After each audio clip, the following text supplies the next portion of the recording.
Kelola dana Pemda di bank dengan bijak, simpan secukupnya untuk kebutuhan rutin, tapi jangan biarkan uang tidur.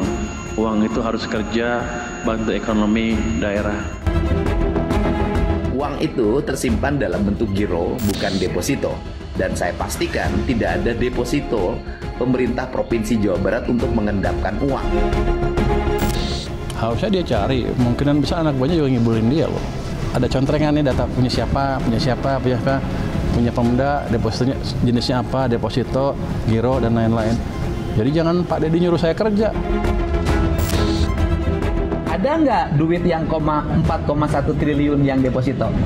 Tidak ada, Bang. Tidak ada. Tidak ada. Jadi Itu ada di giro, kan Bang. tidak ada pengendapan atau penyimpanan uang pemerintah provinsi disimpan di dana deposito untuk diambil bunganya.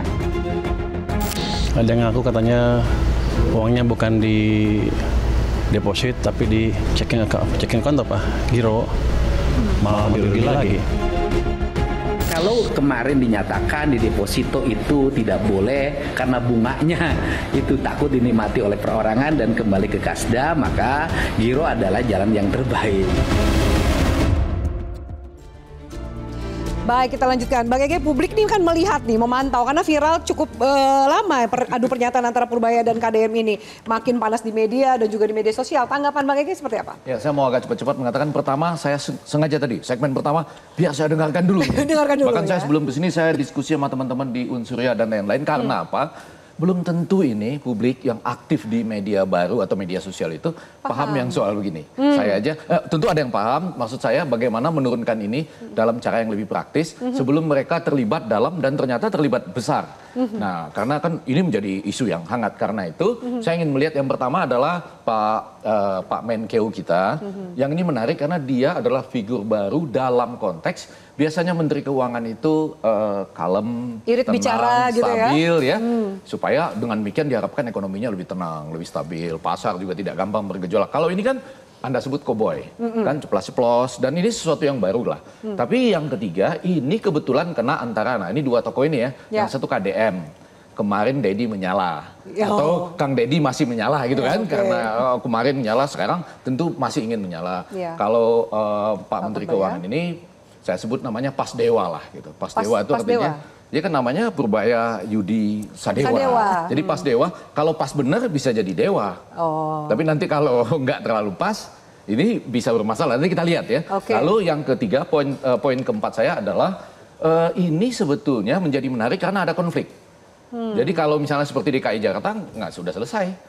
Yang paling tinggi itu DKI Jakarta. Angkanya berapa? Lalu Pak Gubernurnya bilang, Anda 1000% benar. Tapi masuklah penjelasan seperti kata rekan kita Mas Herman tadi, clear. Tapi kalau ini kan jawabnya seru. Oh mungkin dia dikibulin oleh anak buahnya. Ya kan? Ancam pecat loh, ancam pecat anak buah saya loh. bukan pegawai Pemda. Katanya, oh enggak, tantang. Mana buktinya? Enggak ada. Yang paling aman itu masa mau ditaruh di bawah kasur dan lain-lain. Oh itu enggak benar. Nanti kalau enggak bisa diperiksa BPK dan lain sebagainya. Tapi saya yakin ini memang ramuan media sosial, media baru. Apakah disengaja atau dipoles atau alamiah, nggak apa-apa. Ini mengalir begitu dulu, baru nanti sampai pada, saya yakin pada ujungnya ini akan enak. Damai. Akan ada solusi. Ya, lalu apa untungnya bagi kita? Nah, untungnya bagi kita sekarang adalah kita mulai belajar tentang satu. Apakah misalnya gaya Menteri Keuangan baru ini bisa tetap banyak dinikmati. Teman-teman ini nanti yang memberikan catatan-catatan. Tapi yang mau saya katakan adalah harapan-harapan ini benar-benar nggak seperti pertanyaan Hafi tadi terasa oleh publik, rakyat. Maksudnya 200 triliun yang digelontorkan ke Himbara, ya kan?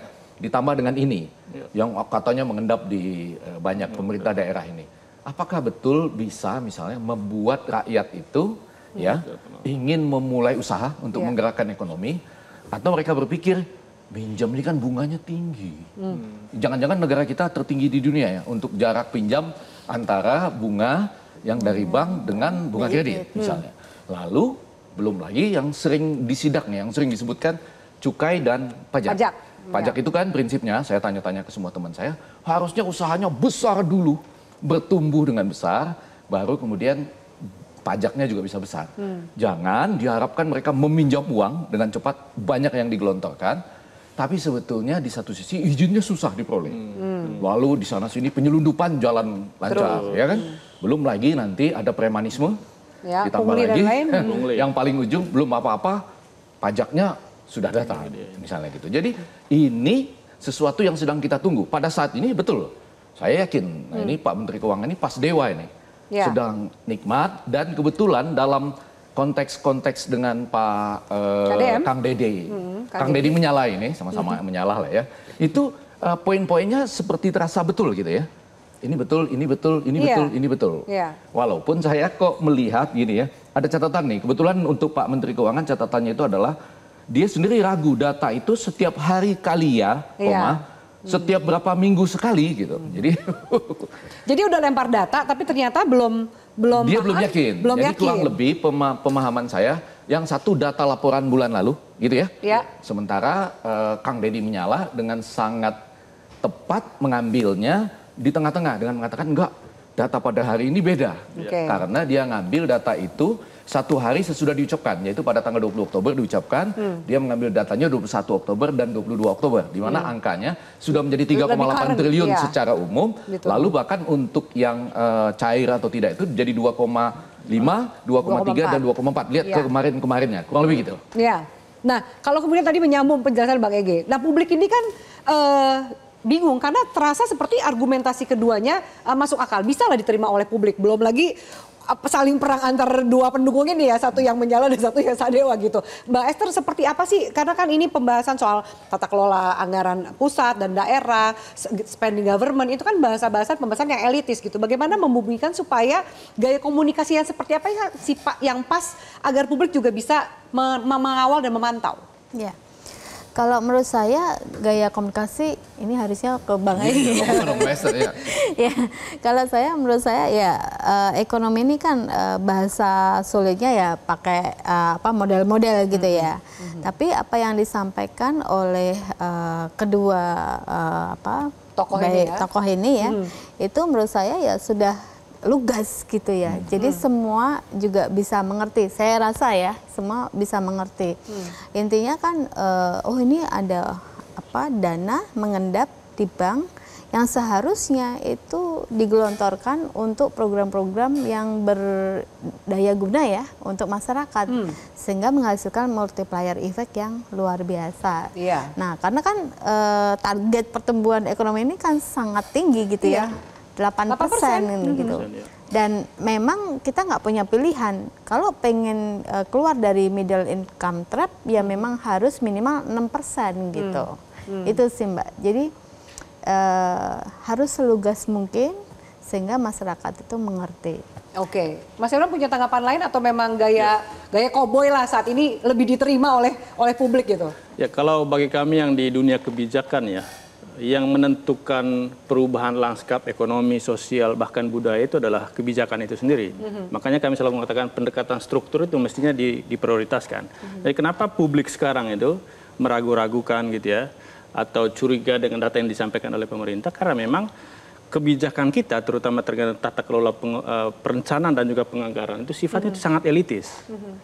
Kita menyebut rencana kerja pemerintah daerah tadi itu ya, mungkin bagi kita ini paham apa itu RKPD gitu ya. Tetapi bagi masyarakat awam, terutama akar rumput itu, mereka paham nggak alur perencanaan, mulai dari musrembang, kemudian dari musrembang itu masuk ke dalam proses penyusunan rencana kerja tahunan itu, baru masuk lagi dalam dokumen APBD. Kalau kami yakin, kalau peraturan perundang-undang kita memaksa publik untuk semua terlibat di dalam alur tadi, mulai dari proses perencanaan sampai proses penganggaran, problem yang terjadi hari ini tidak akan terjadi. Karena kita paham dengan sendiri. Mau agak langsung, saya mau pakai logika publik ya. Misalnya, kan sedang ada efisiensi, ada pemotongan kan? Betul. Harusnya lebih cepat. Prosesnya jangan memakan waktu panjang lebih cepat juga. Terpakai dong, karena jumlah dana yang masuk ini nggak sebanyak yang sebelumnya, lebih kecil. Justru harusnya logikanya kan kalau jumlahnya ini nggak cukup, artinya nggak sebanyak yang sebelum-sebelumnya, harusnya lebih cepat dong ini cair dan terpakai gitu. Justru di lapangan sekarang nih Bang Ege, justru di lapangan, justru efisiensi ini yang membuat pemerintah daerah itu hati-hati. Takut.